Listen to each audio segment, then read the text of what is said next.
Hi, my name is Marty Plecky. Today I'm working on a hair dryer. It's not for me.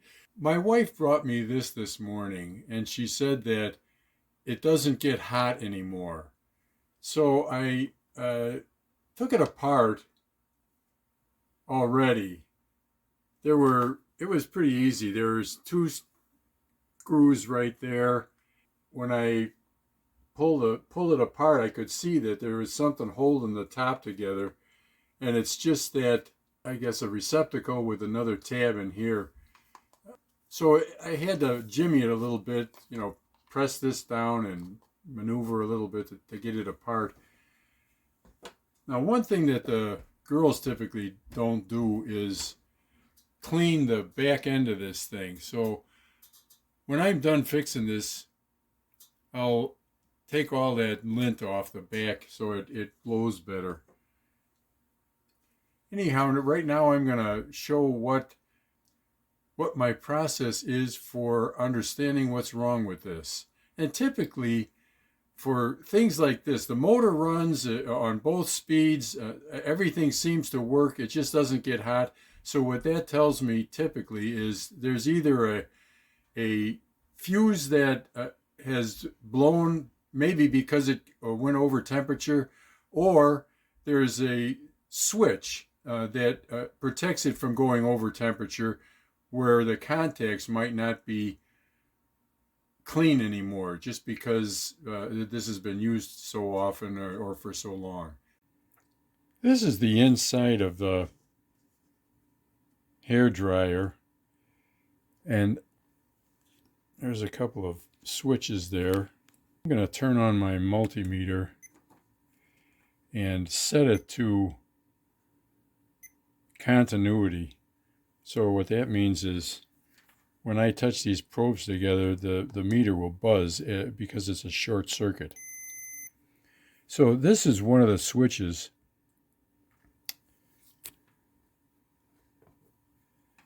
And I'm just going to see if the switch works.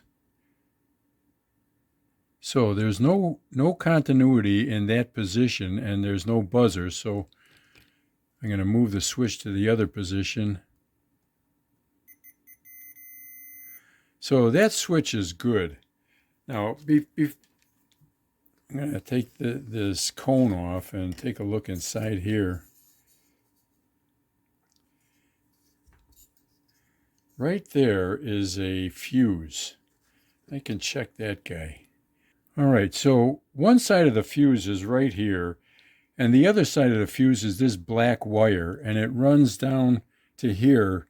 Well, let's see, it runs, black wire is connected right here where I can get at it with the other probe.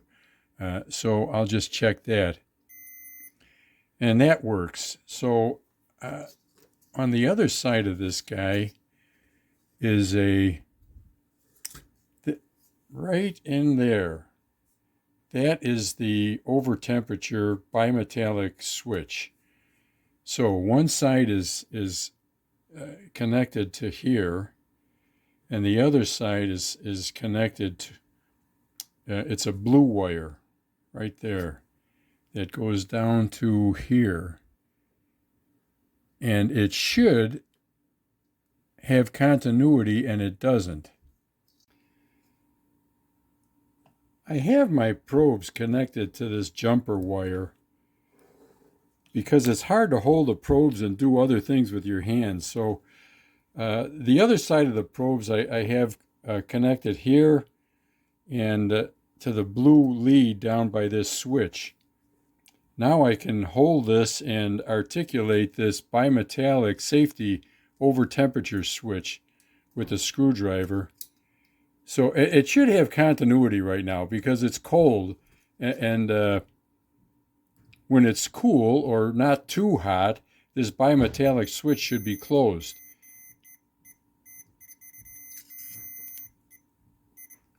Yeah, one of my probes is touching here. All right. So I'm just going to dive in there.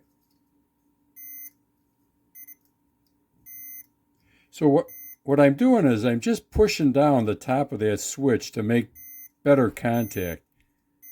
So it's obvious that this thing has a little bit of corrosion or something on it. And I'm going to take this emery board and stick it in between the contacts and just rub a little bit. And that should make the contact better. And this thing will run for the next, until it gets corroded again, and I can do the same thing. So this is really a pretty quick fix.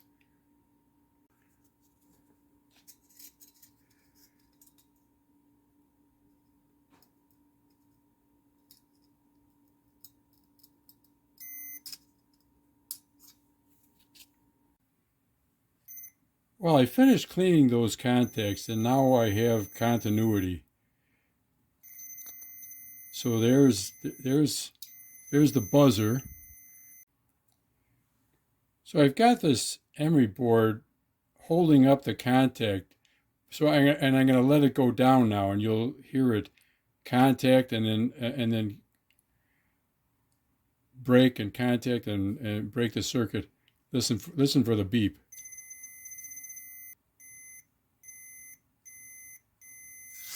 So this guy is going to work now. Just have to put it together and give it back to my wife. Hey, if you get something from this video, hit the thumbs up icon, and it would be great if you subscribed. Subscribing doesn't cost anything. The only thing it does is alerts you when I make another video. I'd appreciate it if you subscribed. So I'm putting it back together now.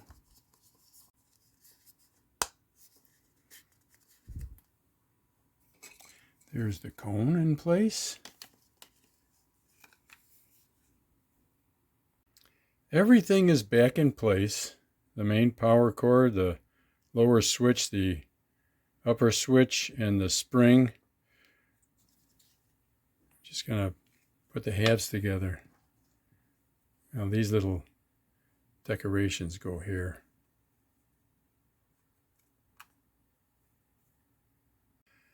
I had this spring in the wrong way, so I saw how it went back together and changed it to the correct way. So now I'm going to stick these parts together. So to get the top together, what I did was I squeezed here and pressed down here, and it just snapped right into place. So these guys are in place. This is in place. I'm going to screw it together and check it out. And I even cleaned off the back screen under a little bit of forceful hot water. Just cleaned right up. Well, it's all back together. It's plugged in, and let's see what happens. There's low speed with heat. There's high speed with heat.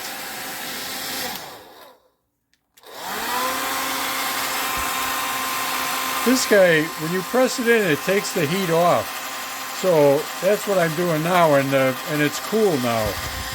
Now it's heating. So this guy is working just fine.